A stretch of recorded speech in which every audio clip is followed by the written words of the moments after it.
वज़ीर-ए-आज़म पाकिस्तान शहबाज शरीफ के आज कौम से खिताब का इम्कान। वज़ीर-ए-आज़म बजट पर कौम को एतमाद मिलेंगे। दौरा चीन से मुतालिक भी बातचीत करेंगे।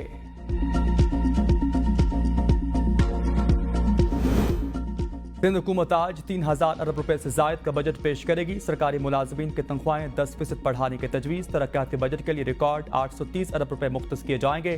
तालीम के लिए 400 अरब और सेहत के लिए 275 अरब रुपए रखने की तजवीज़। अमन अमान की बहाली के लिए 170 अरब रुपए मुख्तस किए जाने की तजवीज़। आवाम को रिलीफ देने के लिए बिजली के मखसूस यूनिट्स फ्री किए जाने का भी इम्कान।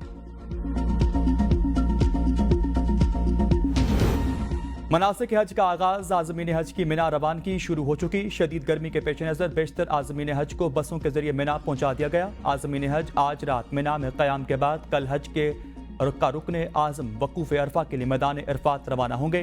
1.5 लाख पाकिस्तानियों समेत 15 लाख से जायद आज़मीन हज फरीज़ा हज अदा करेंगे। T20 वर्ल्ड कप में अफगानिस्तान सुपर 8 मरहले में पहुंच गया। अफगानिस्तान ने पापुआ न्यू गिनी को 7 विकेटों से शिकस्त दे दी। इंग्लैंड ने ओमान को 8 विकेट से हरा दिया। T20 वर्ल्ड कप में पाकिस्तान की उम्मीदें बरकरार। आयरलैंड और अमेरिका के मैच के लिए मौसम बेहतर होने लगा। दोनों टीमों के दरमियान मैच रात 10:30 बजे खेला जाएगा। बारिश का 30% इम्कान। पाकिस्तान के वर्ल्ड कप के अगले मरहले में रसाई के लिए आयरलैंड की जीत इंतहाई जरूरी। मैच वॉश आउट होने पर पाकिस्तान सुपर 8 की दौड़ से बाहर हो जाएगा। और रावलपिंडी, इस्लामाबाद और गिरदनवा में रात गए हल्की बारिश से मौसम खुशगवार। दर्जा हरारत में नुमाया कमी। मैदानी इलाकों में भी गर्मी का जोर बरकरार।